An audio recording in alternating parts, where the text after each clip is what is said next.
Et il y a des gens qui ont même laissé le cortège funéraire quand ils sont aperçus qu'il n'y avait pas de crucifix sur le corbillard. Entre autres, un grand ami, Oliver Asselin, qui était allé au collège avec Pierre Salomon-Côté. Il vient du bas du fleuve, lui aussi. Puis Asselin a dit, quand je me suis aperçu, avec des amis comme ça, là.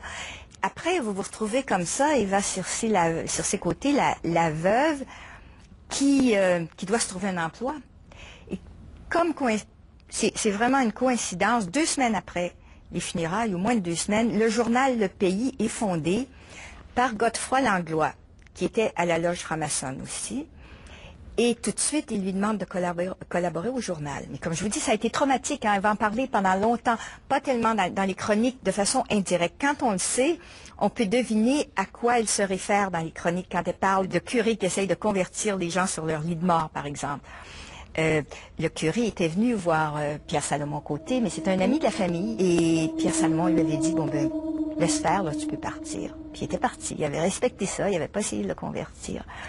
Mais Eva Circé, elle en parle dans des lettres à Marcel Dugas. Alors, on voit que c'est resté, ça a été traumatique pour elle. Elle a été mise au banc de la bonne société. Bon, elle était peut-être pas dedans avant, mais c'était pas une personne avec qui on se vantait d'avoir des rapports.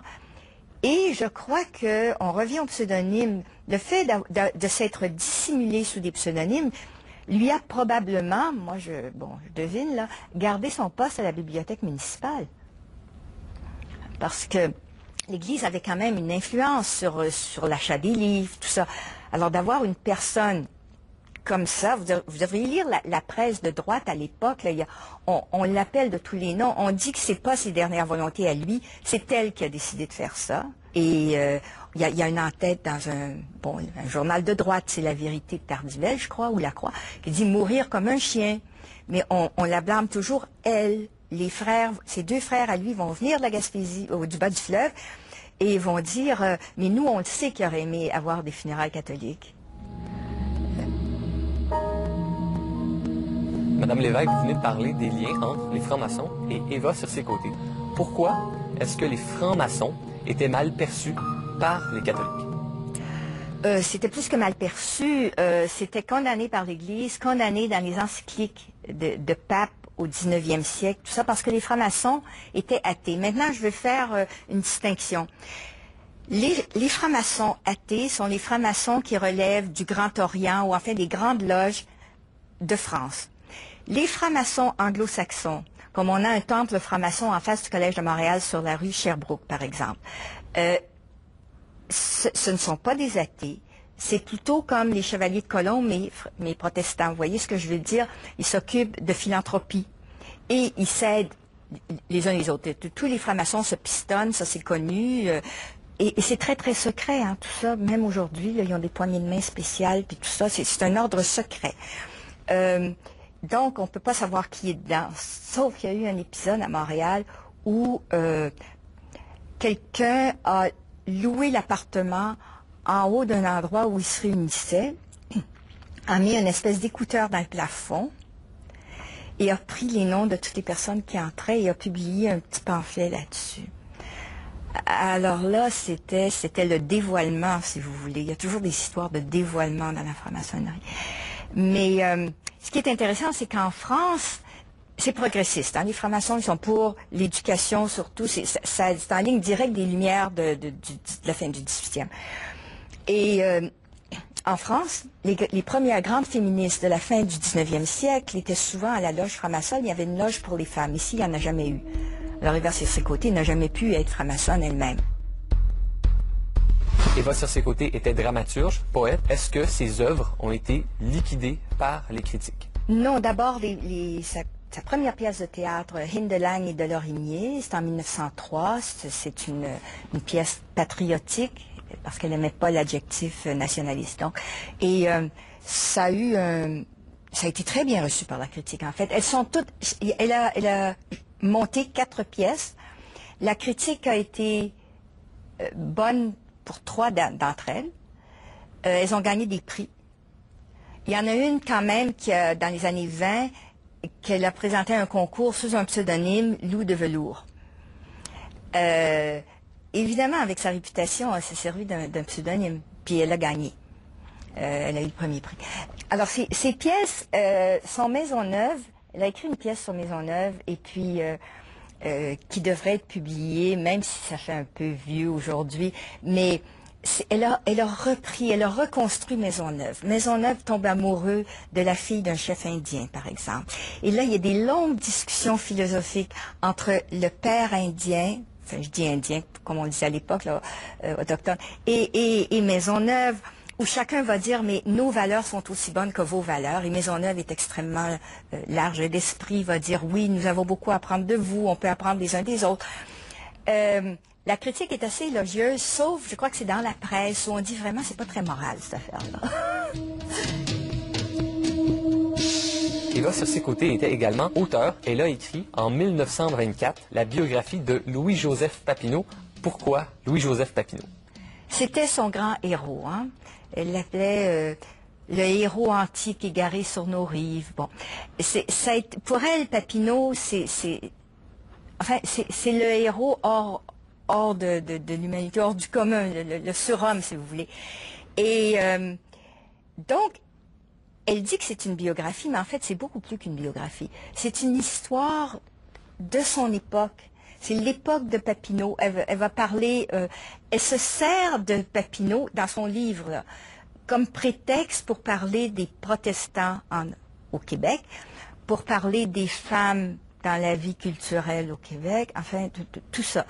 Mais Papineau a été comme son guide spirituel de toute sa vie. Et c'est les mêmes valeurs. Hein. Quand on regarde les valeurs des patriotes, par exemple, sur l'éducation, sur la démocratie, tout ça, je veux dire, elle va puiser là directement. C'est pour ça qu'elle s'est toujours appelée une patriote. Elle parle de patriotisme, puis elle veut rien savoir du nationalisme. Parce que le nationalisme, c'est le clérico-nationalisme, c'est Lionel Groulx, c'est catholique. Donc, en n'utilisant jamais, en parlant d'elle-même, nationaliste, mais les patriotes. Et ça, ça revient, c'est récurrent toute sa vie. Pour poursuivre sur cette ligne à propos des patriotes, vous dites qu'Eva Circé-Côté a toujours été fascinée par les rébellions de 1837 et 1838 qui représentaient pour elle le moment fondateur de la démocratie au Québec. En effet, pour elle, justement, et elle va aller puiser plein d'exemples dans les rébellions et dans Papineau. Par exemple, l'émancipation des Juifs. C'est quand même Louis-Joseph Papineau qui a présenté le projet de loi à l'Assemblée pour l'émancipation des Juifs au Québec, 25 ans avant la Grande-Bretagne. Hein. Et donc, Papineau, démocrate, oui, ça... Et j'ouvrirai une parenthèse pour dire, elle vient quand même, ou sa famille vient de la Prairie, de la région de la Prairie, qui a été vraiment secouée par les rébellions.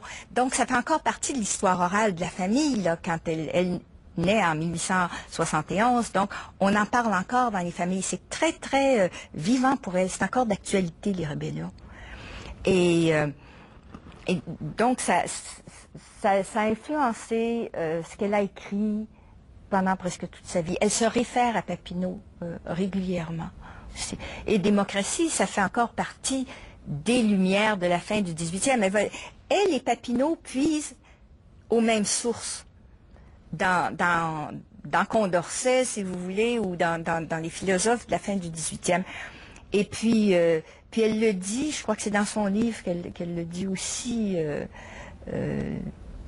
parce qu'elle reprend, c'est intéressant ce livre-là, parce qu'elle reprend les inspirations de Papineau, qui a influencé Papineau, ensuite qui lui a influencé, et puis donc elle parle sur le libéralisme, mais comme je vous dis, c'est surtout une histoire de la société à l'époque de Papineau. Et c'est pour ça que, heureusement, ça a été republié chez Lux, hein, il y a quelques années, et ça, je trouve que c'était vraiment un bon choix. Un thème cher aux yeux d'Eva Circé-Côté, c'est celui de la mortalité infantile. Eva Circé-Côté est une progressiste, on s'entend, on l'a dit, et les progressistes sont pour les réformes sociales et contre la corruption. Or, ça fait partie, l'assainissement, l'hygiène, fait partie des réformes. C'est au programme des réformes sociales des réformateurs de cette époque-là. Alors, il faut dire quelles étaient les causes de la mortalité infantile.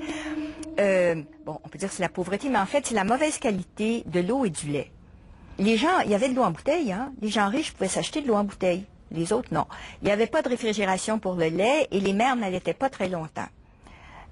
Alors, il y avait un gros problème pour le lait. Même le lait pasteurisé, je veux dire, il n'était pas tenu. Il n'y avait pas de frigo. Il y avait des armoires à justement, des glacières. Mais, alors, il y a eu... c'était un scandale. Je dois vous dire, dans les années 30, on a dit, mais évidemment, on n'a pas de statistiques pour tous les pays du monde, mais en 37, on disait que Montréal avait le plus haut taux de mortalité infantile après Calcutta. Évidemment, il y en a d'autres là entre Montréal et Calcutta, mais il reste que c'est très significatif. Au Canada, il y avait 14 villes qui avaient un taux de mortalité infantile de plus de 10 pour 1000. Et sur ces 14 villes-là, il y en avait 13 au Québec. Trois-Rivières était une des pires. Montréal aussi. Mais Montréal, c'est par quartier, hein. C'est très, très différent à Westmount qu'à Saint-Henri, par exemple. Et ça a été étudié justement pendant cette période-là. Alors, Eva Circé-Côté, qui a toujours dit, dès sa jeunesse, elle prend c'est pas serment, mais elle se propose sa mission, elle se donne une mission de défendre les pauvres. Les enfants, les opprimés, tout ça, ça elle l'a écrit. Là. Alors, les enfants, elle est particulièrement sensible à tout ce qui a trait aux enfants, donc la mortalité infantile. Qu'elle blâme la pauvreté, oui, elle va dire c'est l'ignorance des mères. Bon, on voit, c'est classique, hein, elle reprend le discours masculin en disant c'est l'ignorance des mères, mais pourquoi les mères sont ignorantes? Ben, elles n'ont pas eu l'occasion d'aller à l'école très longtemps. Alors, éduquons les mères. Mais il y a aussi, et de plus en plus, elle va trouver des causes sociales, par exemple, la corruption, le lait qui n'est pas pasteurisé, enfin des causes matérielles plutôt que de blâmer les mères, là, comme on le faisait. Elle est contre les punitions corporelles à l'école et à la maison. Chaque fois qu'il y a des accidents, et Dieu sait s'il y avait des accidents, les enfants mouraient, elle va écrire une chronique. Elle dit, cette semaine, on a eu une défenestration, un autre a été ébouillanté, un autre a été frappé par une voiture, un autre... Bon, puis elle dit, à qui la faute? Les parents ne s'occupent pas de leurs enfants. Ils en ont trop. C'est ce qu'elle va dire. Quand on en a toute une nichée, évidemment, on ne peut pas s'occuper de tout le monde. Mais donc, l'éducation, évidemment, pour les enfants... La discipline qui est trop stricte, elle est très avancée au point de vue pédagogique. Elle veut des réformes pédagogiques et, comme je vous dis, contre les punitions corporelles. Alors, ça nous éloigne de la mortalité infantile, mais ça fait partie d'un tout qui concerne les enfants. Et ça, elle y revient jusqu'à la fin de sa vie aussi.